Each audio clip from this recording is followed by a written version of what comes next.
Hi everyone, welcome to the latest episode of the Mental Brew podcast conversations on high performance. Today we have Brian McCormack, a pro golfer and business owner. Brian, how are you keeping? I am very good, sir, and yourself. Good boy, good. Struggling away. I'm looking at your hair here, man, and I'm envious. I am That's envious. roll out of bed. That is roll out of bed here. I think that's why we decided not to put the video on. Yeah. Brian, we start off the podcast the same way, and people are probably are pissed off me saying it, but I say it every week. So our first question is, why do you do what you do? Why do I do what I do? Well, I suppose obviously you mentioned I was a pro golfer, and I spent my young life trying to pursue the game of golf to the highest level I could possibly achieve, and to do so, I found myself having to re-educate and upskill and re-educate in the field of peak performance and the pursuit of it. And I found it a fascinating field and pursue different qualifications, and one thing led to another. And I still play golf to a relatively decent standard.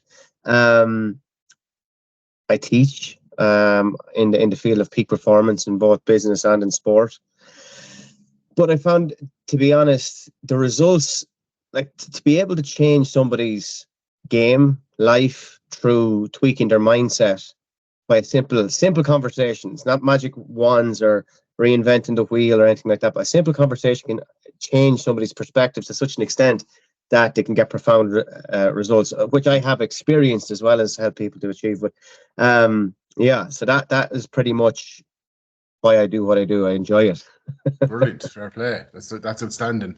And just on the golf, I suppose at the moment to get to the level you got to, look, it's incredible. It's unbelievably impressive. Can you just talk to me about maybe the mental battle that might have went on maybe through the years? You know, when you're working your handicap, trying to get to scratch. You know, maybe there was good days, maybe there was bad days, but because my worst was my brother-in-law or future brother-in-law, he's a big golfer, and he always says to me the most important part of a golfer is the 6 inches between their ears. No, absolutely. Like, I found my story is a little bit different because early in my teen years, I was diagnosed with ADHD. Okay. So that is a attention deficit hyperactivity disorder. So pretty much anything to do with concentration and sitting still and being quiet, I wasn't very good at. To top that a little bit with a decent case of hay fever, which is allergic to grass. I'm sure once you make the perfect professional golfer, like. But yeah, so I don't know. I found the intrigue. Like, golf for some people would have found it easy to achieve. And initially, I had played GA at a decent level as well, but the element of the individual sport intrigued me, and the fact that I got decent results. Like, when I said decent, like, you know, in terms of junior golf, I was able to beat the other guys within kind of the first year, and it's like, and then you get all the praise yourself. Do you know what I mean? And I that attracted me. And then, of course, I did find myself being able to concentrate a little bit better the more I played golf, because I knew to be good at golf required a very high level of concentration. And that's when the education started of how do I concentrate better? How do I, you know, look, there was the medication route for ADHD, and I dabbled in that when I was younger through the help of my parents and so on. But then when I turned 18, I kind of decided to go my own route and more of a holistic route through meditation and through understanding how the brain works and what you can do to maybe influence different parts of the brain. And bit by bit by bit, we are now sitting here. But I'm telling you, it was piece by piece by piece. You'll only know what you did in retrospect when you're 10, 15 years into it, and you're like, it's actually been an interesting journey, when every other fucking day has been a struggle. You're always trying to find that edge, and you're getting a 0.1% and a 0.1% to a point that you mightn't even be able to measure it, you know, in a quantitative way, or something that would stand out as, wow, that's really something. But as a whole, I found that golf and the education of the mind and peak performance has probably been my medication, if you like, or I've used it as a medicinal purpose for my ADHD. Unreal. And did you, I suppose, back in the early days of school, did you find school difficult as a result? Oh, sure, that's a different podcast. That is a completely different podcast. Two of my teachers had codes. Now, this is before white noise was brought into school and stuff. I was so disruptive in school that, yeah, one of the teachers in particular had a code, right? And he'd look at me and he'd tap his head twice like this, and that was my key to. I was allowed to get up from the chair and just leave the class and walk up and down the corridors. Yeah. And then I could come back in. So obviously he had done a little bit of research into, because the new guy had ADHD, but it was to stimulate me. It was to allow that release of pent up energy. And then I just come back in and sit down as if nothing happened. And there's 24 other people in the class looking around. Like, what is going on here? Yeah. How is he not getting in trouble? And to be fair, I don't know whether it really worked or it didn't, but the effort that teacher showed me, I've never forgotten. And when I'm teaching kids and have a huge interest in junior golf, I try to remember that a little bit, because, and even with my own kids, it's like you want to kill them sometimes, but at the same time you're like, everybody learns differently, and you would not believe. I don't know how this has got so deep into ADHD, but you would not believe the amount of adults that I will teach, and especially on the likes of elite performance programs. A lot of them have done quite well in business on their own, not employed, because most of us are unemployable. But and there's plenty out there that would attest to that. But their ability to grasp the more difficult ends of learning, the more complex ends of learning, the finite kinesthetic skills, complex understanding of numbers and statistics and stuff, tend to be, if you like, gifted towards the guys that you can pretty much do a couple of tests and you'll find out to have ADD or something similar, And when you went back and did your college degrees and stuff, like getting them, that must have been a massive level of satisfaction, especially just been through what you've been through in school and maybe your experience. I have a good one on that as well. I, honest to God, and in one of my books I say it, the only reason I have college degrees is, and it's like, because of my parents, but it's not for what you think. My parents wanted me so badly to succeed in your normal route, if you like. They looked to want me to succeed in whatever I wanted to do, but their belief was, you must go through the school system, the college system, yada yada, blah blah blah. And I tried college straight out of school, and I tried to do sound engineering, and I did a year of it, and I realized, oh my God, there's nobody holding the reins here. So as bad as I was in school, now I was allowed to do what I want in a school. So you can imagine how that went. So after a year, I dropped out, no interest. I said, okay, I'm going to try this. I better try something, So I still was playing a little bit of music at the weekends, but then I said, no, I'm going to go to college in the States. That's what I'm going to do. So I'm 21 now, and I went to this showcase thing over in Florida. You play in front of the coaches, and if you're good enough, blah to give you so on. So I got offers. I considered a few deeply, but I was going to need to commit to 4 years. So they were going to give you a full scholarship. Athletically, which was 50% of the total cost, and if you, depending on how you got on your SATs, you might get an academic scholarship, which I probably wasn't going to get. But going back, so I looked at that and I said, I'm going to be 26 leaving school, and I only want to be a pro golfer anyway. So would I not just look at maybe turning pro? And I was only off scratch or +1 or something at the time. And I said I would prefer to be the worst professional golfer in the world than the best amateur, because my dream wasn't to be the best amateur. My dream was to be a golf pro. To what level? I never knew. I still don't know. know. I just said, get in and figure it out as you go. So going back to the college thing that you asked, the only reason that I pursued I have my degrees in science with University of Birmingham. That I did that, and when I joined that, 2014. Yeah, it's finished in 2018 or 19, 2018 it goes. And I just wanted to be able to say, look, I did it. And the funny thing with that was I struggled through the first 2 years exactly the same as I did in school, and it was torturous and it was painful, and you get decent results in some exams and you'd fail another exam and you'd have to do a repeat and the whole lot. Then I figured out how I learned. Okay. So I'd done the flashcards, I'd done the grinds, I did the study, I did everything the way it was supposed to be done. Yeah. And it never worked. I could not retain the information. Me and my wife were only newly married, and we're trying to save for a house. I was working like everything I could do initially when we were starting off, which is fine. Like, everyone does that. But I found I was in my last year, I didn't have enough time to study. So what I did was I took my flashcards and I recorded my own voice onto the recorder that's on your phone. Yeah. And all I did was I was traveling up and down to Royal Dublin. I was working in Royal Dublin at the time, and it was exactly 100 kilometers from door to door. Yeah. And I was living in Tullamore at the time, and that obviously Royal Dublin is just off the coast of Clontarf, and you're going through rush hour traffic and stuff. So I was spending up to 4 hours a day in the car commuting, and all I did was listen to my notes back and over and back and over and back and over and back. And I remember going to the exam. It was April, whatever year it was, and being a bit nervous because I was like, geez, I don't feel as prepared for this as I would have been before. Yeah. Walked in, and literally from start to finish, I knew every answer. By the time I had half read the question, I knew the answer in total detail. And I said, wow, there is something to this. Like, what is the point in me showing videos to guys in golf lessons if they don't learn through their visual senses?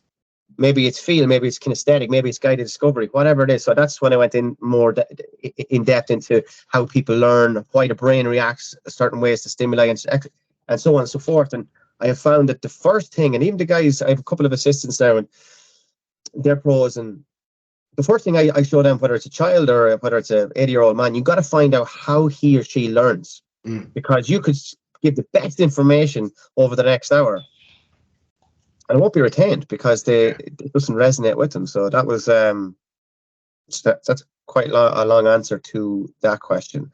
Yeah, but it's interesting though, because you gave me some flashbacks to my college exams that I only had this year. So I've gone back and just finished off my master's in sports psych, and we had our first set of exams at Christmas. And I hadn't done exams now in years, and the stress, similar to yourself, I wouldn't have been gifted academically at all, really, and I was lazy, to call a spade a spade. But I gritted it out. You have your degrees and all that kind of crack grand. But with this, I did the flashcards, I did rote learning, I recorded it, listened to it. I remember being in the library, taking a break, and it was popping in the headphones. And it just, whatever, I did a varying things, but it worked. Got through the Christmas exams, got through the summer exams. And the stuff you're kind of saying is fierce interesting, because I'm obviously a teacher by trade, and I would see, they're on about changing the junior cert and changing the leaving cert, and we're going way off topic, but it's grand. But like, you do see how the education system, I think, in my opinion, isn't really serving people. We're not really figuring out how they learn. The leaving cert is nearly, or the leaving cert is nearly like an exam for colleges, just so colleges can say, okay, you don't meet our standard, we can bring someone else in from abroad, charge them more money, and these are things you learn as you get older. What do you try and do now, even with your kids? Because, obviously I think they're young, but just to see maybe... I have a plan already. Like the first thing I will comment on there was, about the education system, and one of the biggest, I can point out two massive flaws in all education systems. You kind of touched upon the leaving cert being a college test, but essentially it's a memory test first and foremost, right? So it depends on what your goals are in life. What I do know, I haven't been on this art long, but the more you make, the more time you can buy to do the things you want. Okay, so some people rate that's an 80 grand a year paid job in a company. That's fine, but you still have to trade your time for money forever, regardless of how much you earn. You must find a way to create assets that generate passive income, time over to time and again. Now, I don't mind working for that, towards that goal to a point that at some point I can step back and say, right, I'm financially free because my assets and my systems and procedures are set up in such a way that it's going to generate X per month. Now I can do whatever I want with my time for the rest of my life. I'm not worried. Yeah, some people that argue that's a pension fund, but 67 is a long way for me anyway. But nobody teaches you that. They teach you 100 grand a year job is class, but it's 57 after tax. Yeah. It's just over $1,000 a week. In nowadays, $1,000 a week is not gonna put you into a life of luxury. Do you know what I mean? Like, it's not, and it doesn't look like $1,000 a week is gonna go as far in 5 years' time as it does now, or if it did as it did 10 years ago. Whereas if you are trained from a young age to understand that the world is limitless, and this will sound philosophical and whatever, and there'll be people there listening to this podcast that this will resonate with, and there will be people listening to the podcast that this will not resonate with. I'm impartial either way. You need to understand that the world is absolutely limitless. There is certain people in the world that understand how to get these things that I can guarantee they didn't learn in school. The two first things, if I had a magic wand that could change the educational system, I would teach them. Number one, the teachers need to find out how the person learns first and foremost. Right, this one learns like this, he learns like that, and that's how they should be classified. Right, they should be put into a class that everyone learns through their predominant sense, which is audible or visual or whatever it is, and there should be tests for that. Secondly, the art of making money, not memorizing maths books. There's a massive difference in understanding how to make money from zero, from nothing, scaling it up to millions and into assets to a point that you don't need to work anymore. Now, the other route is fine. Go down the route, go to the college route, get your degrees, get your bits and bobs, get a decent job, and put a few bob aside in the same pursuit. But most people don't realize that. They'll jump in and buy the house, and that's them then tied down to a mortgage for years. I'm not going to go really into on this. It's a little bit private, but our first purchase, we were going to move out after second day. Oh wow! Because of how much our mortgage was versus what we could make in rental income. Okay. We were going to move out of our dream house back into the shithole that we were staying in beforehand because of the profit that we could make off of that. You do that a few times, and all of a sudden you become relatively, it's unstable until some of them are paid off.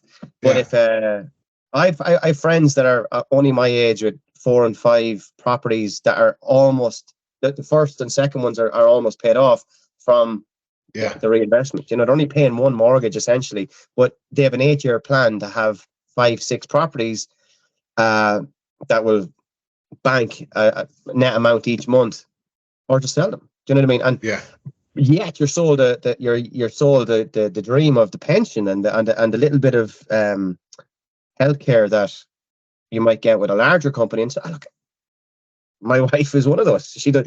She sees it that way, and I'm not here to tell anyone that they're right or wrong. I'm just giving you my particular opinion on the subject of the education. And when it goes down to the kids, like, again, the books and the different things that I study, I look at this. A great piece in The 7 Habits of Highly Effective People about raising kids. I don't know where it is in the book. I always mean to circle, and I kind of read it once a year, and I will the next time. But anyway, it's on about the art of teaching kids responsibility. Yeah. And it's not so much to do with dictating to the child or whatever. Like, every parent hasn't a clue. When you get kids, it's like everyone has an opinion of how to do X, Y, and Z. And realistically, none of us, we're all shooting blanks here, and we've figured out as we go. And no 2 kids are alike. But I do know that our goal, me and my wife, was always to show them love so that they will respond to you in a way that is loving, and they will feel like they weren't abandoned and stuff. And there is studies to show that in the first 2.5 years or so, you can't be over affectionate. Now, I would have been initially the other way. I would have been like, no, don't be mollycoddling and stuff. But she was the one that actually showed me the studies. In relation to the responsibility subject, teaching the child to take responsibility for a job, for an action, for a behavior from an early age is very, very powerful, because in the age that we're living in, everybody gets a medal. And if my son doesn't get on the football team, I'll complain to the politician or to the guards or to anybody, or I go to social media, and then the coach is kind of forced into X, Y, and Z. Now, and if any of the parents of the junior program that I teach, they'll attest that, like, that doesn't fly with us. Yeah. We will give the children and parents options. We will give them the all medals class, and then we'll give them an option of the real class. Yeah. You know, you want to earn something. Well, here's the system. We have a hat system, different color hats, and they correlate with bag tags. We don't tell the kids that you're good or you're bad. We just have a system of colors, so that if Dennis is my age and I go to school with Dennis, and I sit beside Dennis in the bus, but Dennis has a green bag tag, and I have a red one, and the older kids all seem to have green bag tags. Well, why do I not have a green bag tag? You don't need to be a rocket science. He will figure that out. Dennis, why do you have a green? Well, I completed this, and I completed that, and I completed it. Right, mommy, daddy, I want to go down to the driving range. 7 years old, 8 years old. It's self-empowering the kids. You're not telling them you're useless, or you should be this, or you should be that, or daddy wants you to play his dream. He wants to use you to reenact his dreams he never got. I see that an awful lot. You just set up a system like that, and if the kid wants to take it up, he will walk through. That's guided discovery. You set up the goal, you open the door, and you see if the kid walks through. And if he doesn't, you jig around the environment a little bit, or maybe the kid just wants to play for fun. He doesn't care, and that's okay as well, because as long as the training involves the development of the skills that allow them to obviously perform in life. But if they want to play another sport, work away. But if you're forcing it down their neck, that's when the kid will leave you at 14 or 15 after you invest a couple of grand in 5 years' work. Yeah. Do you know what I mean? That's important. Yeah, the fundamental movement skills is what we would take a focus to.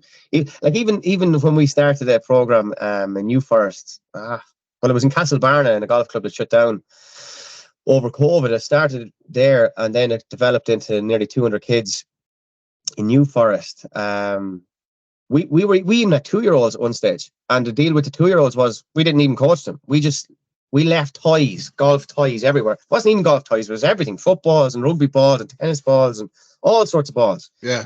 And the only thing was that the parents had to stay with them, obviously. Yeah. No, we didn't teach them, we didn't talk to them, we didn't do anything. But the kids were there watching the 6, 7, and 8-year-olds in the red group, in the green group, in the blue group. Yeah. So that when that kid comes along after watching their brothers and sisters playing golf for 5 years, guess what they want to do? Just like we did the football and the rugby and the hurling. From that height, we've seen the brothers and sisters and mommy and daddies playing. So we just decided to create the same environment in a golf format. And now we're 6, 7 years down the line, and like these kids are now, some of them are over 18 playing championships. And like I had a guy on my elite performance program this morning. He's 16. Now I have him since he was 7. So wow, 9 years. One of my oldest clients. But he's like, I want to be professional. I want to do what you did. I want to know how. So we have an elite performance program that I take on 12 every 6 months in a cycle, and there's almost no swinging at the golf club done in that program.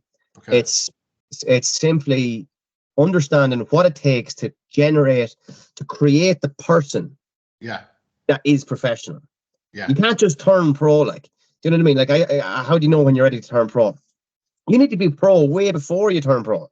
You need to be pro from tomorrow onwards and do the work. And at some point, we'll scratch your amateur status and stick pro on it. You can't just turn pro, and you know what I mean? Yeah. And the cultivation of the person is the key to that. Like, that's what peak performance in everything is. Like, you go back to your Jim Rohns and all those guys that will say that your level of income will very rarely exceed your level of self-development. 100%. Yeah, true.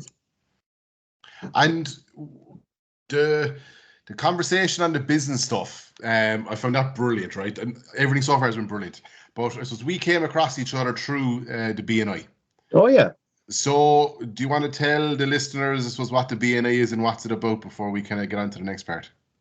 BNI is Business Networking International. It's the biggest networking group in the world. So I should know the spiel off of this now from the Thursday morning. Basically, it's a group of people that will meet. I'm in the Tullamore chapter. It's the biggest chapter in the country, and we've around 50 people. 50 people meet every Thursday morning at 6:30 for 2 hours. You get 1 minute to spit out what you do and why you do it and what you're looking for. That means you have 49 other people that's going to go out into the world and workplace knowing what you're looking for. If you cultivate the relationships correctly, they will freely and easily give your contact details to these particular people. So you have little helpers. Now, you can access all chapters that are all over the world. There's over 500,000 members worldwide. If you use that correctly, you can expand your business artwork. I wouldn't have my books if it wasn't for BNI. I purchased a second business late last year. Again, the legalities, knowing how to do it, knowing what not to do, all through BNI, non-paid, because of the relationships that I have cultivated with the particular members. Just like we're sitting here talking today. Would that have happened if it wasn't for BNI then? No, it wouldn't. It wouldn't. I know Simon, who'll hopefully be listening to this. Simon could be creaming himself now listening to this. Like, Simon. Wasn't he the one to put me in touch with the the guy that initially got the book going? Yeah, if he's listening to this, he'll be just licking his lips, probably wearing a suit, but no one's watching. I actually, when we talked back in, it was about 8 or 9 months ago. So for those just listening, so again, we're both members of the BNI, and this was the regional director, Simon Fain, put the two of us in touch. So we had a great conversation. I found it really, really good. You mentioned your book. I actually got your book on eBay. Did you? eBay or Amazon after we talked, yeah. Oh, very good. Yeah, and I must say it was brilliant. I really, really liked it because obviously we're similar enough in terms of what we try to do and where we want to go in terms of the career. So like working with teams, individuals, working with businesses, all helping with performance. And golf is something I myself would love to get into, but I don't know much about. So my first port of call was your book, which was brilliant. Just with your business. So how do you I suppose manage the business and terribly anyway. How do you manage the business and your ambition to continue playing golf? Oh God, I could let my wife answer that one, but so the long story short, I'm just looking for a charger here then, but you knew the podcast was due to kick off late this evening, and literally 10 minutes before we kicked off, the whole south side of the town's power went down. So I'm literally running around chasing my tail here a little bit. But managing the business has definitely, without a shadow of a doubt, been the most difficult part. But I will tell you this. I never set out to be a businessman. As I said earlier on, I set out to be a professional golfer. Yeah. I worked for people. I did different things. And the whole, like, even down to playing music and stuff, because I could play music at night time and play golf during the day, if you like. And bit by bit, all this started to appear. The elite performance programs appeared because of my knowledge now of how elite performance works and that it ties in with golf. And it was a great way of making income that I was going to just sink back into the game of golf, back into playing, back into traveling, back into trying to make it on the tour, all this jazz. Funny thing is, like I said, fast forward 5-6 years, and that level of focus and drive that it took to generate a business initially, now you have a couple of fully fledged businesses and you purchase your second. We're actually looking at, acquiring a third within the next, like I'm going down to Dubai the week after next to try and seal the deal on it. But I can't say any more on it at the moment. Fair enough. Do you know what I'll do? We'll bring you on again so you can spill the beans on that one. That would be great. Yeah. New year. Oh, yeah. This, like, it's pretty much a done deal. It's just tying up the legalities of it, and then you sign on the dotted line. We're done then, and then I can tell you, and you will love it. Okay. I like the sound of that. So I like it because I'll be interested in it, but also we're going to tie you into another episode. I'm happy with that. Yeah. Okay. No problem at all. But back to the management of the company. It's like a terrible manager. But again, I looked for a manager, and then we had a couple of guys applied or with decent experience. But there's so many moving parts Yeah. in the businesses, because the two businesses that we have, one is golf, club optimization, custom fitting, golf coaching, mental game of golf, book sales, course programs, all that. That's the golf end. We also have a recovery unit, which is ice baths, infrared saunas for football teams and things and so on. So again, my mind shifted from your peak performance, your all day, every day in study peak performance, into how to bloody manage a business properly. Now, not through Harvard Business School. I went through all the other guys that had ADHD or went down the route that was a little bit unusual. And what did they all do that made them work? Multiple biographies, autobiographies, entrepreneurial books. And eventually you start to see a trend of, oh, well, they all do this, and they all do that, and they all seem to make that mistake. And within a year, like, all of a sudden you have fucking checklists everywhere, and you're just managing your systems. Like, I got a business mentor, and she was like, you know, she did a test on the business to see how much revenue you make, and then how much of that revenue do you influence in some way. Yeah. And all of a sudden it was something like 72% of all revenue through here, including all the staff, comes from me.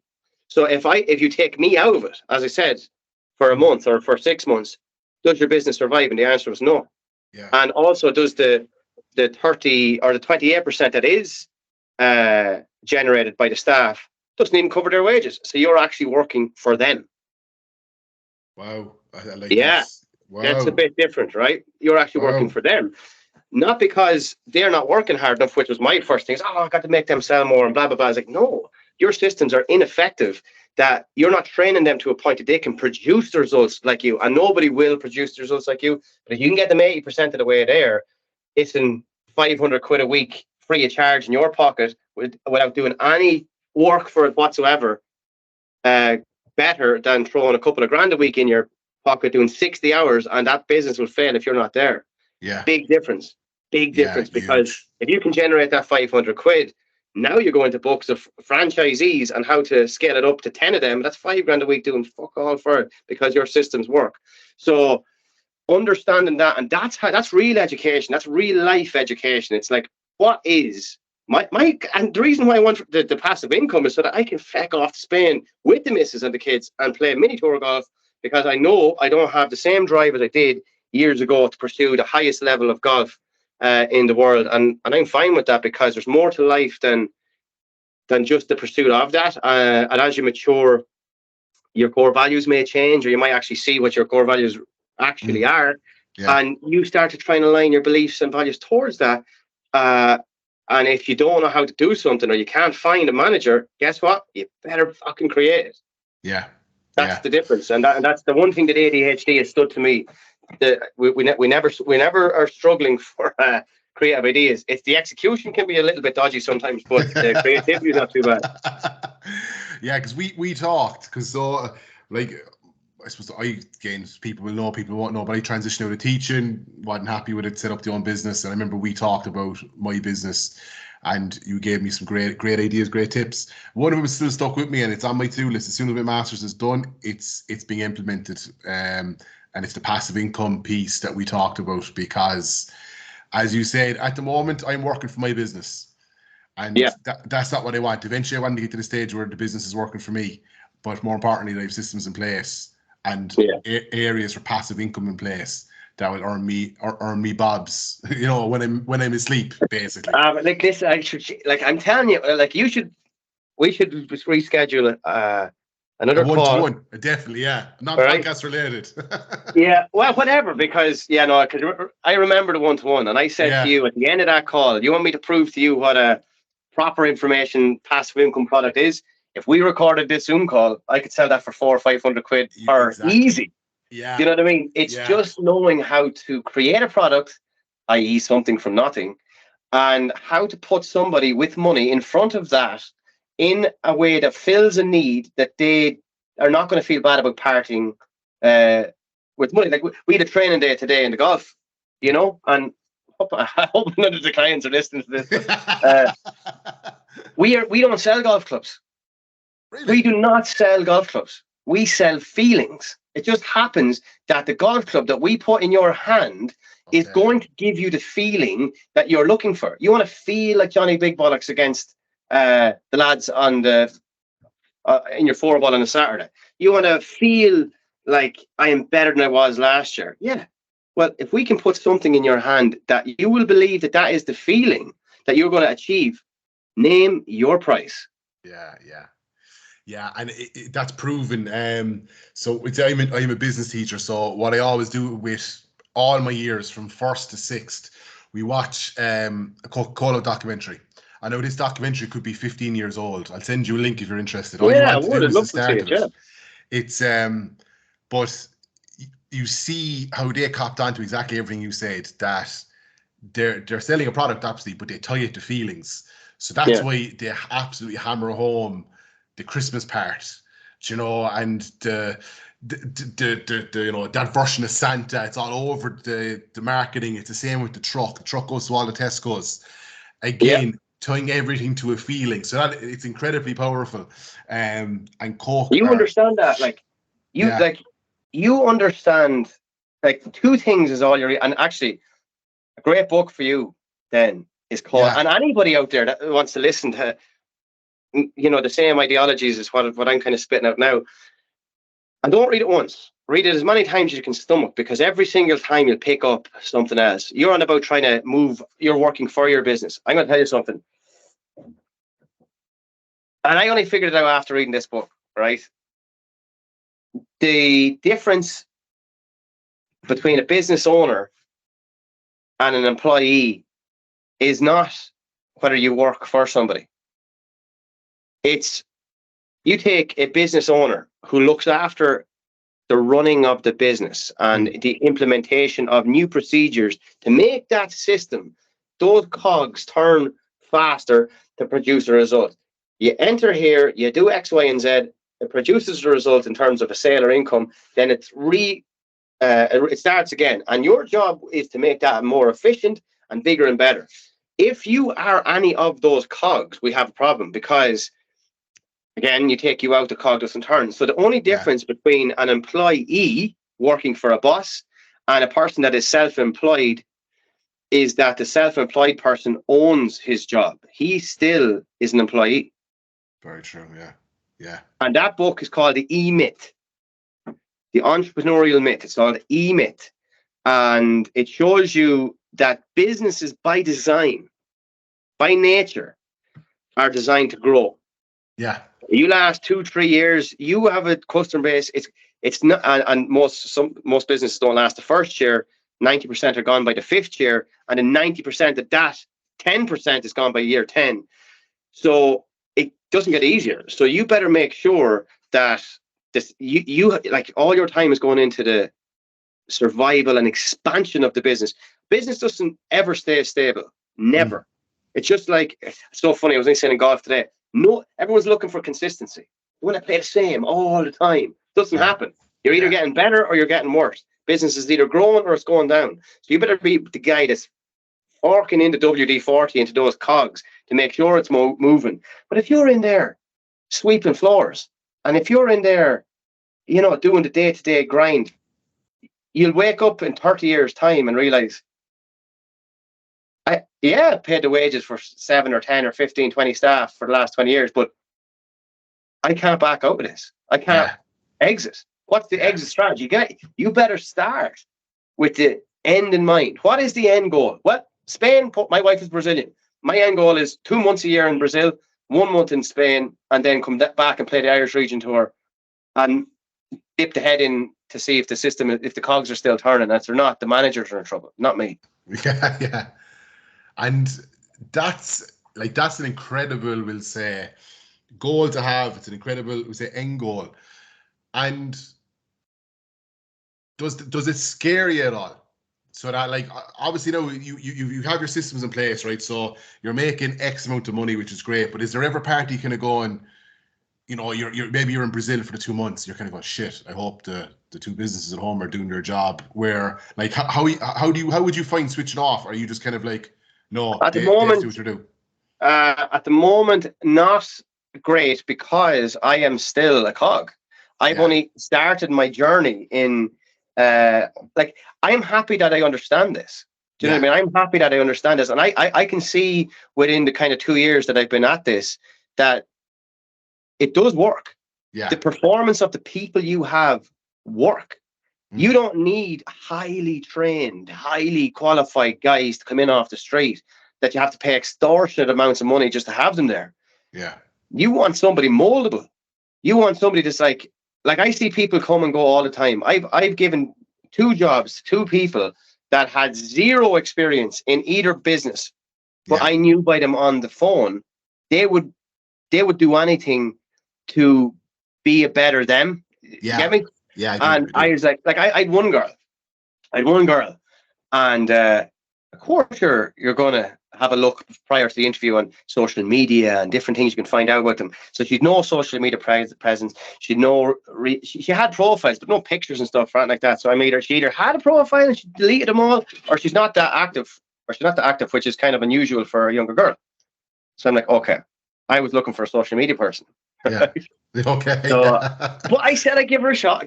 So chatting away, and just the arse end of a sentence, I said, well, what way? She goes, I'm not really on social media, but I'm willing to learn. I'm like, oh, very good. Okay, that's tick number 1. Yeah. But talk is cheap. Then she told me where she lived, and she goes, I will, if you want me to travel over to you, and I'll do a night course.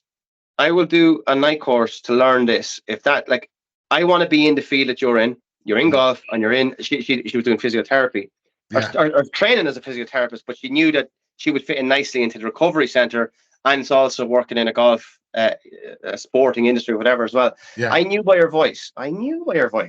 She was serious. She was willing to do that. Now I remember when I was working in Royal Dublin, I was traveling that 100 kilometers each way every day, and the boss said to me during an interview, he goes, well, there's 2 things. He said, my worry for you is that sometimes we have to open at 6 a.m. And I turned around to him and I said, your worry is opening at 6 a.m. My worry is how I get there before that. So at 6 a.m., I'm your responsibility. Everything that happens before that is my responsibility. He goes, very good. And then I said, before I leave, you're going to interview loads of people for this job. I'm probably the one that lives the furthest away, but I can guarantee you, I am happy to work the first 2 weeks for free to prove that I am, without a shadow of a doubt, the best candidate for this job. And if you are still not satisfied with that after 2 weeks, I'll shake your hand, walk away, and say, fair enough. I got the job. Yeah. So I know when someone's being passionate with me, and I know when somebody is just saying the words they want, that I want to hear. I have absolutely phenomenal staff. Now I have had shitty staff as well that haven't lasted. Yeah. You know, like our mission statement. Like, it's funny. I know it's an audio podcast, but you can see in that video there that mission statement has absolutely nothing to do with business. It says, a true player dedicates their lives to their craft, to the art of gaining synchronized control over mind, body, and spirit, training like they have never won and playing like they have never lost. So anybody that comes in here, I want them not chasing a check. I want them not chasing a job. I want them chasing their dreams. And if I can give them a few bob along the way, this might just be a stopping ground. But if they pick up a couple of little nuggets, like what may be on this podcast, then the people that are created will always say, remember when I was with Brian? He was the one that gave me the chance, or he was the one that showed me that life is limitless. You know what I mean? And I hope I'm not coming across as arrogant or any of that sort of stuff. It's like, I believe in a different set of systems. I believe in lifelong learning. That's BNI talk. And I believe in the development of people. You know, anybody that wants to do anything can do it. Most people are succumbed by fear, and also in their defense, in the environment that they have been exposed to for whatever amount of years they're currently on this earth. If those same people were exposed to what I was very, very lucky enough to be exposed to, they might be shouting and roaring down the phone at you as well. So I am aware that not everybody has the same opportunities, but I am saying that everybody has the choice at whatever age they are to do something about it. read a Yes. book, contact somebody, DM some randomer that is doing what you want to do and say, what the fuck are you doing different? And that's the start. Action breeds action, and luck favors the brave. Yeah, do you know, you're after hitting a good few nails in the head, even with myself. Like, so I kind of first lockdown went away and did executive coaching. Kind of wanted to get into this space, which was, you know, kind of performance. I would have gone from, you know, teaching individuals to working with intercounty teams, development squads back in Cork, and your experience with other people, which is grand. So I kind of went and did the journey, started up Fusion Performance. I remember for the first year and a half, I didn't fully believe in myself, to be honest with you. I was still teaching, so I used that as a cop out, going, oh, look, I'm paid every whatever 2 weeks, and I'll do a bit here and I'll do a bit there. And I can remember talking to Ashlyn, the wife, and I remember just telling her, I goes, yeah, look, money's great in the job, but I'm not happy in it. Like, I genuinely what's the money worth? Like, this is the thing, like, and I don't understand. Like, but what is it worth? And Joe, what I found, Joe, killed me. Now, I have no problem going back to teaching to do a bit of subbing to keep money coming. That's fine. But what killed me was I found myself with teaching. I was wishing time away. And man, it was, and I'll never forget it. Like, I remember having a chat with my buddy. I was dropping in. It was either a wedding present or a baby present to him. And I remember chatting to him. He's like, what are you doing now, or whatever else? And I remember I goes, I'm still teaching. I was like, I tried to do other stuff, other careers, was boxing with education. Probably had a fixed mindset at the time that things couldn't change. But that feeling of kind of going, oh man, like another Christmas, another 2 months to the next midterm. Okay, I'm gonna wish away Monday to Friday.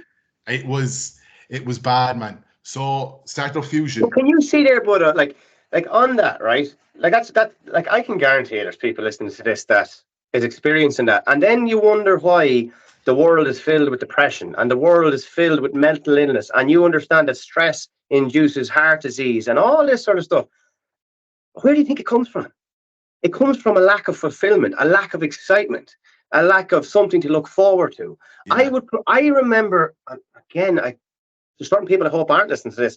I remember in my last employee job, I said, the day I leave here is the last day I'll ever work for anybody. I will happily go on the dole for the rest of my life and play golf, because that's what I said I'd do. Now, I don't know what ranking I'm going to have as a pro. I don't know if I can make any money playing as a pro. I do not care, because if I was to say, I have this rocking chair, I think I said this here on the last, I have this rocking chair principle that when I'm old and sitting in my rocking chair and I look back at my life, I want to be able to say, well, I tried it and fuck me, that was wrong. It did not go well at all.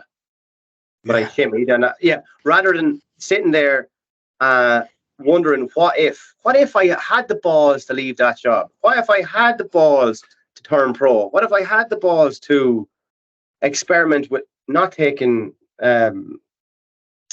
standard medication or whatever? What if I had the balls to maybe do the college course of my dreams in art or music or whatever? Yeah. Because you said something very important there a second ago. It was a cop-out.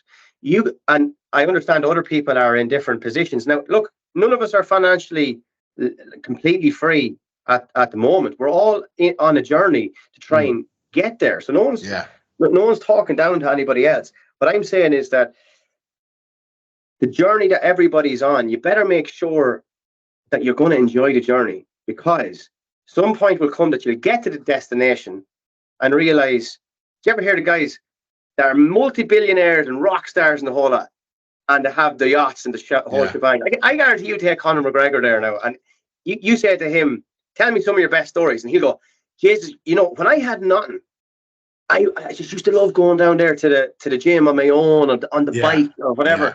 So hold on, wait a minute. You have a 12 million euro fucking Lamborghini yacht. Now, that's what we think. Yeah. That's what we, Instagram and Facebook and conditioning of the media is conditioning us to believe that is happiness. I will when I is the most soul-killing words I will when I lose that weight. I will feel X when I have the husband. I will feel when I have the house. Hold on there. What about what you have now? We're not over in a war-torn country. We're not sick. We're able to sit and scream and roar at each other at 10 to 10 at night and have a very high energetic, engaging conversation, because what we're talking about is important to us. What you need to look at for yourself is what is important to you. And why are you not talking to somebody that is like-minded? And I don't know where anybody is. Go find them. We live in a country, in a world that you can touch 1 million people right now. You pick up the phone, go into the Jacks there, and you'll find somebody.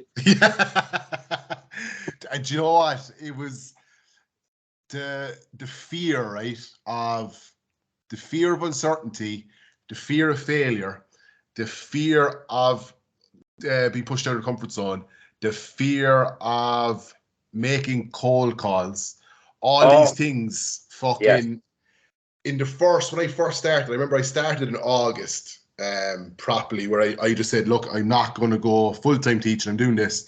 And I remember the fear, like the fear was real. The fear was very real. Oh yeah.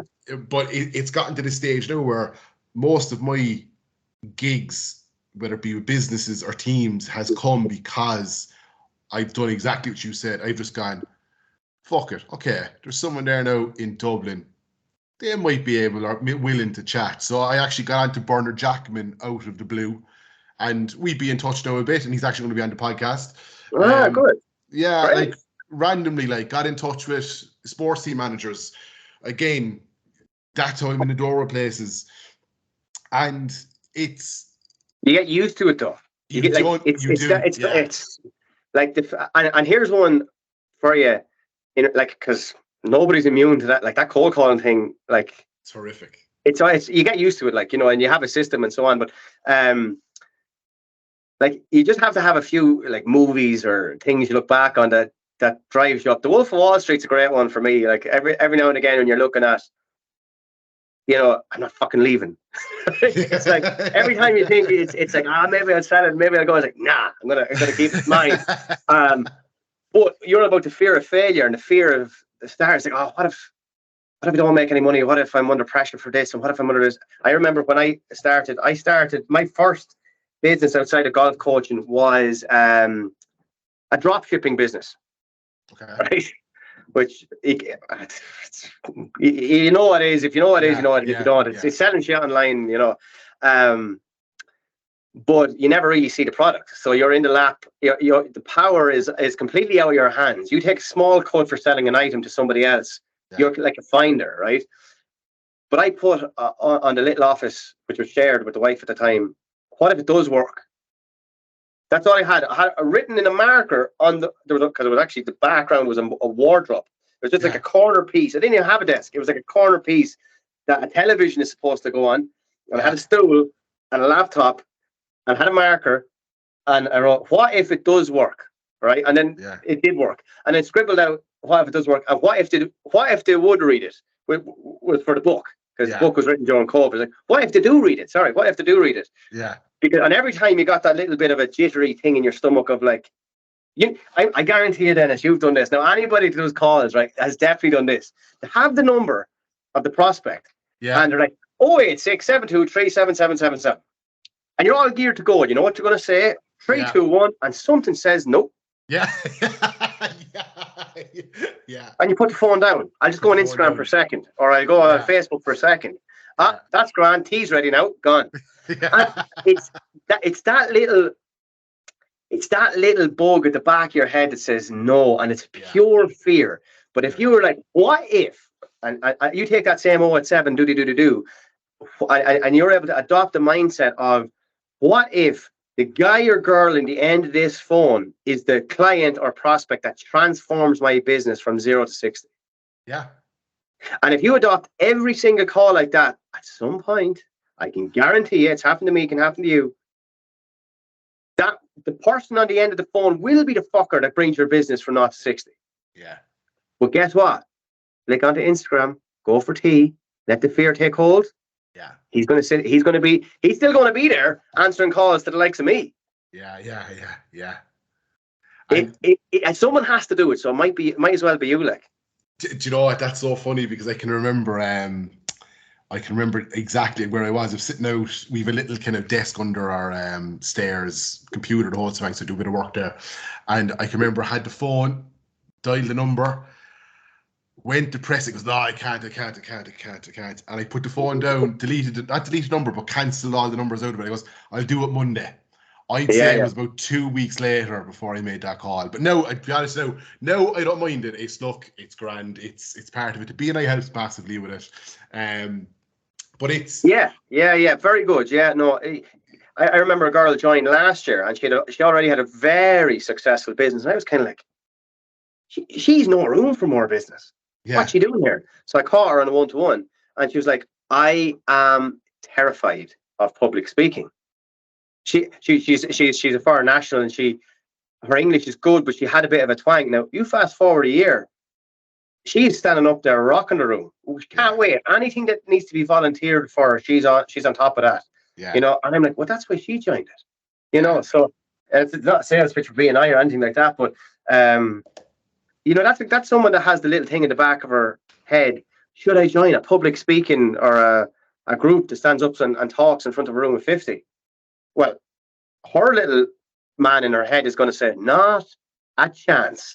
So at some point, she probably looked at the phone 100 times before saying, join. Yeah. Like we all did. We all waste so much time. But what if it does work? Exactly, yeah. Yeah, like I've had a couple now of, I suppose, transformational moments. I'll be fair, a good few of them involve Ashton, my wife. Yeah, Jesus you need a good partner. Okay, Like, and to be fair, now she's incredible. Like she's backed me. I can remember we were over in Turkey, not this summer, gone the summer before, and about maybe a week or two before we got to the holiday, I'd found out I got the masters in sports psychology, and I just said I'd tell her in Turkey. I laid it out to her how it's going to help the business, and to be honest with you, it's transformed my thinking because now I'm skilled how to first work with teams, but more importantly, the psychology. We need a workplace team versus a playing team. Grand, so supported me massively. And I remember kind of going, I want, and it's so simple. I want her to kind of go to me at some stage down the line, and it will happen. Where she goes, geez, I'd love to go away on a holiday. And I'd say, grand, we go away and we book a holiday. And don't have to worry about saving for it. Don't have to worry about do whatever. And I suppose the other thing is, and I've mentioned this in a few podcasts, people are going to be sick of listening, but we've our first kid on the way. Congratulations. When are you due? 1st of December. Man, you are after saying a few weird things there now, I'll tell you, because I'm going to tell you something about a trip like that to Turkey, and we also have a child due in the second week of December. Stop, do you? I'm fucking telling you. Congrats. No, but when it comes to the partner, Jesus, this is the ADHD. I want to say one thing, and 75 things are trying to explode out the middle of my forehead here. We should do a volume, or we should do a series. Never mind a fucking podcast, or a movie, a Netflix documentary. No, so let me think now. Concentrate. What am I saying? I'm saying about the partner, right? So in the 5 Love Language, a book, fantastic book. It's a little old, but if anyone that's read it, it's on the psychology of how men and women experience love and affection differently, and what makes them work and makes them tick, and so on and so forth. For a lot of men, words of affirmation from the wife is some of the most powerful juice that you will ever get. So some women, because it sounds sexist now, could assume that gifts like, having their clothes or having dinner ready or whatever, and they feel like they're doing everything. I'm making dinner, and I'm keeping the house clean, and I'm going to work. I'm contributing to the house. I'm giving. And then he's there. I'm working like a madman. We have a decent car, lovely house. We go on 2 holidays a year. I cut the lawns. I do this. I do that. I give her flowers, and she says it's still not good enough. And he's giving gifts. Now, you take the same guy in the same situation and the same girl in the same situation, and we switch it just a little bit here. We don't do a whole lot of gifts, but before he leaves. Now you take the same, Dennis. I don't know if you're the same, but I'm words of affirmation. So I leave to go to a golf tournament, or go to work, or go to a seminar, whatever it is. Yeah. And if she turns around to me and says, "But come here for a second," and you're like, straight away you think you're in trouble, but come here for a second.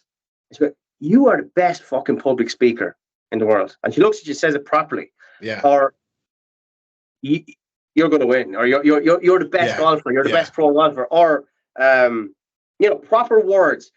Man, nobody's going to take me down. Yeah. But if she doesn't say it for a long period of time, she does all the gifts and stuff, that doesn't resonate with me. Yeah. Same with her. The gifts don't resonate with her. You take that same woman that's doing all the work, and the man that's doing all the work, and everyone hates each other, and he comes home and says, "Honey, put down whatever you're doing and sit down in the sitting room." And he looks her in the eye and goes, "How was your day?" And don't open your mouth. Listen to her. Let her speak. And she will eventually open up, and she'll tell you exactly how her day was, and so on and so forth, and say, "You stay there. I ain't going to go and do the dishes tonight. You sit down and have a cup of tea at the table and tell me more."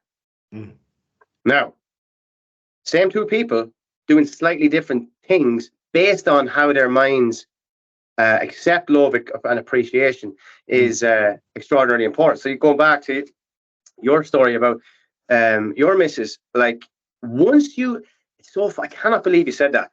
Once she says, once you get the feeling off her, I'm with you. Oh yeah, oh fuck it, man. All right. You're like, let's do it now. Hand the notice in. I'm gone. Good luck. Let's do it. Right. I was the same. We were flying to Turkey, right? Antalya or Antalya, whatever you call it. And I was finishing Royal Dublin at the time. And this was when we were saving for the mortgage. Yeah. Right.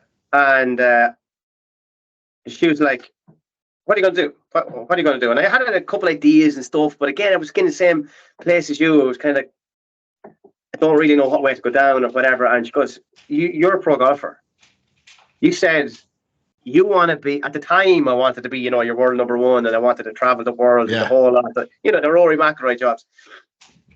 And she goes, "But," I said, "I don't have a sponsor."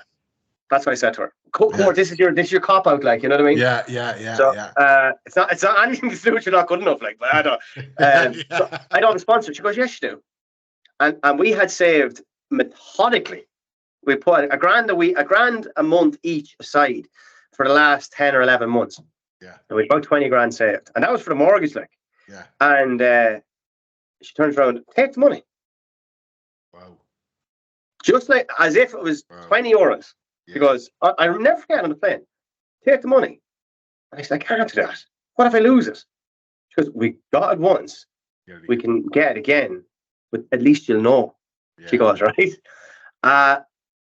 Thankfully, COVID hit then, and I didn't have to take it. So I know. No, but at that point, that was the point in which I was like, no matter what I do, I'm going to have the support of her, which is like the words of affirmation. And that lit a fire inside me that we're a good few years down the line now, and you can see the fire that I speak. Yeah. Now it's like, it's still there. I don't think it can go out. I think the only one that could put it out was her. Yeah. So, a lot of really interesting characters throughout history that have done amazing things, and they'll always say that there's somebody pulling the strings behind it. And as long as you keep her love tank full and understand how she accepts love, she'll give it back. And then what you do with that will manifest your entire life, because you take the same Brian that you're talking to now, and all you get from the wife on the way out the door is, "What time are you going to be back at?" Or, "Are you playing golf again today?" Or, "Why don't you get a real job?" You can easily make 70 grand a year with your qualifications and experience. Yeah. Slightly different dynamic now when you go to play competitive golf or to deal with people in terms of training peak performance, or in terms of trying to be a serial entrepreneur, building businesses till the cows come home. Probably arseways. It'll probably come out that I'm a complete spoofer at some stage. But at the moment, anyway, it's going all right. But you know what I mean? Like, you gotta, like, the environment, like, again, it's up to you to create the environment. I only figured that stuff out through reading a book. Like €3 an Audible or something. Yeah. But the power of that book, well, I was able to go back.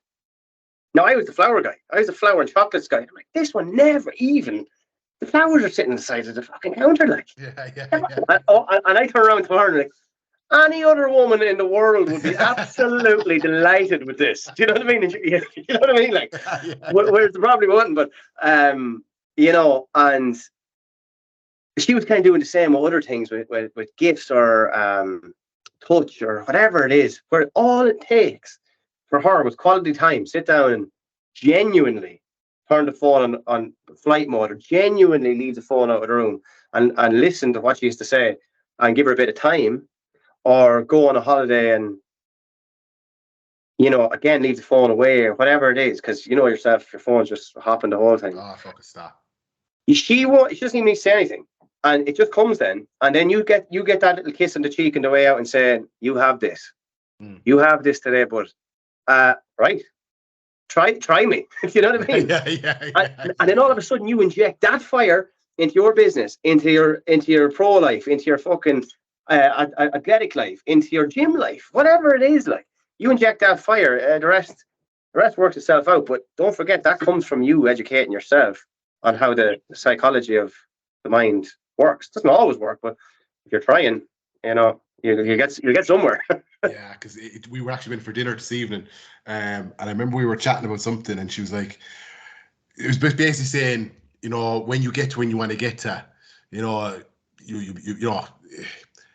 She was basically kind of saying, drive on, you're going to get to where you want to get to, you know, I've got your back. And there was something here in the kitchen one day as well. She goes, go do it. Like, she goes, you're going to be great. And I remember I had at the business, or not a business, I had a workshop day with Leinster GA there maybe a month ago. I was up at 5:30 to be up in Abbottstown for 9 o'clock, whatever it was.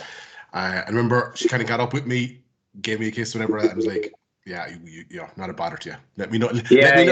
Let me know how you get on when you kick its ass, like, do you know, that kind of thing." And man, it's like, you can't. Like, they don't teach you that in college. No, and do you know what? Our kid he's going to be a boy, so we know that. But, yeah, so you have an heir to the throne, so an heir to the throne, to the empire. To the empire, yeah, he could have a massive head like his dad. But I can remember kind of sitting down and I kind of going, what do I want him to be able to do by the time he's 17, 18?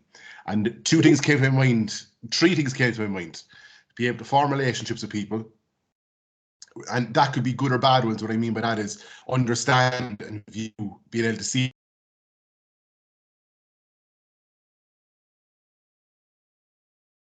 To be able to do it. And the other thing is to be able to sell. Because I can remember when we talked, or first time we talked, I was chatting to Ashton and I was saying I had a one-to-one with yourself. And I was chatting to this fella, you know, he's above up the country. And sound fella, I was like, he'd fucking sell sand to the Arabs and ice to the Eskimos. And I mean that in a good way. But like, it was just, I can remember kind of coming off the call going, Jesus, like, if I just had half of that, I'd be grand. And it's now seeing it as a soon-to-be father that I think that's going to be really important for people to have that ability to be able to... I said to you on the call, everything is sales. Everything is sales. Yeah. You take any qualification, and we can relate that back to sales at some point. You're going to need it. And where's that in college? Oh, from here. How do you understanding? Like, I could honestly show you what we did today here in terms of training. There is a system that we've created based around that feeling, a step-by-step process. We call it the emotional journey of the prospect.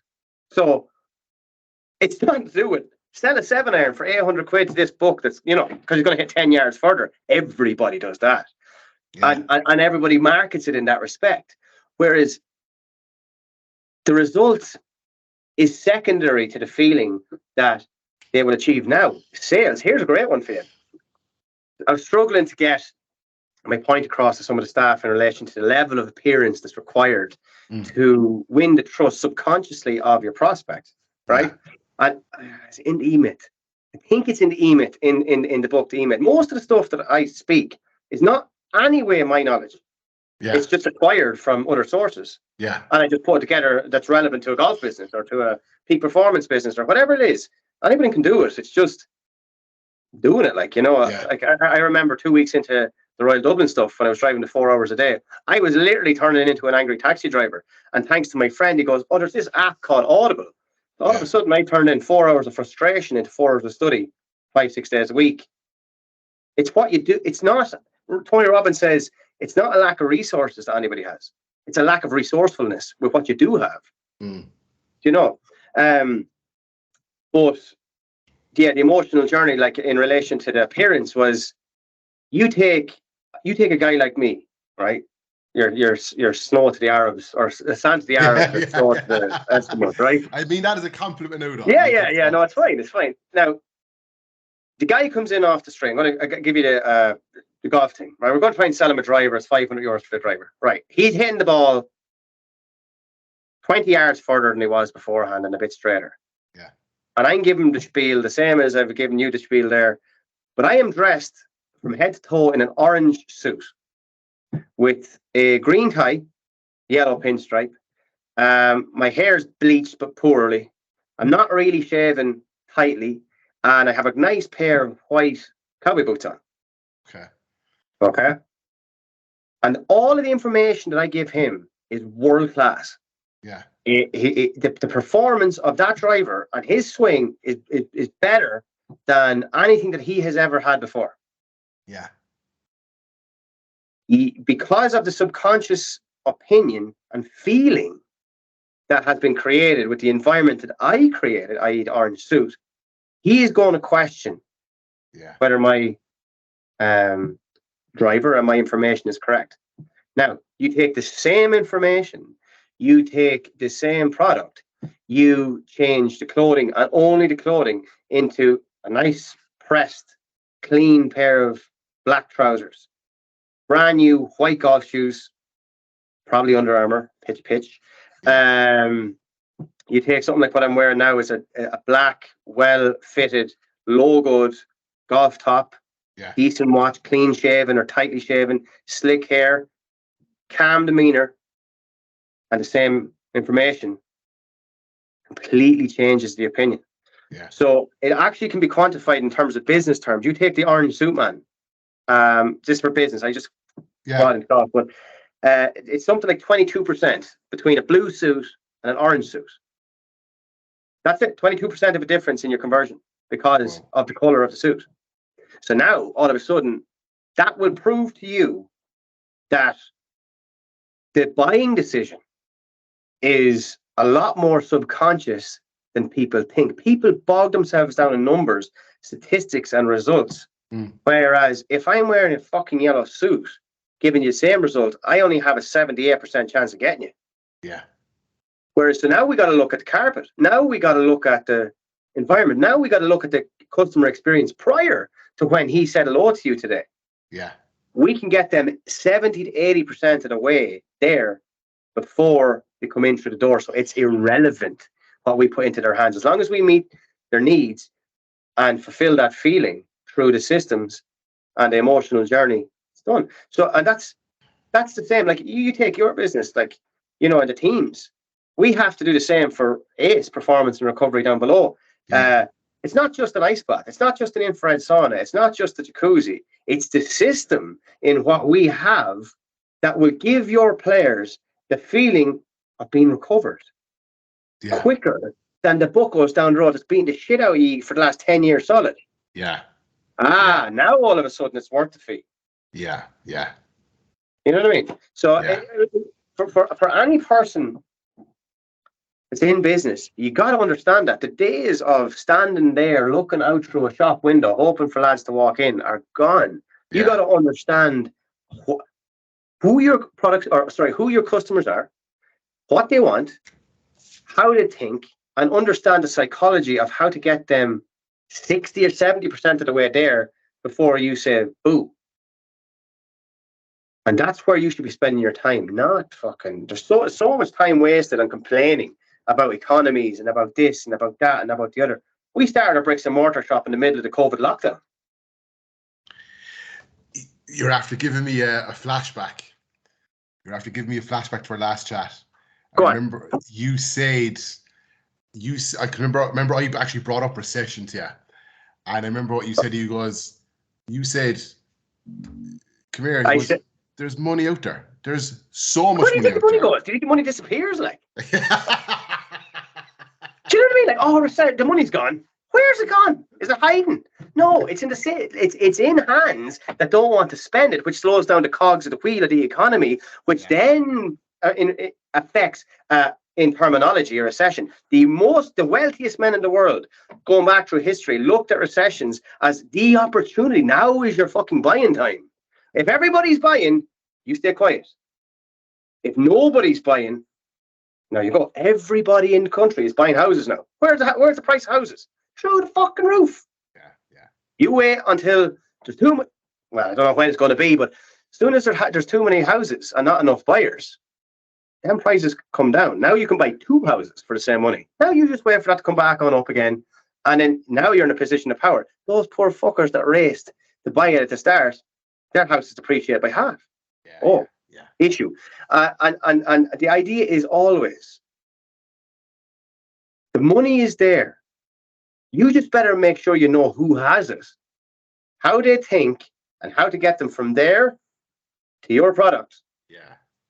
And that's the psychology of sales. That is what makes an entrepreneur successful.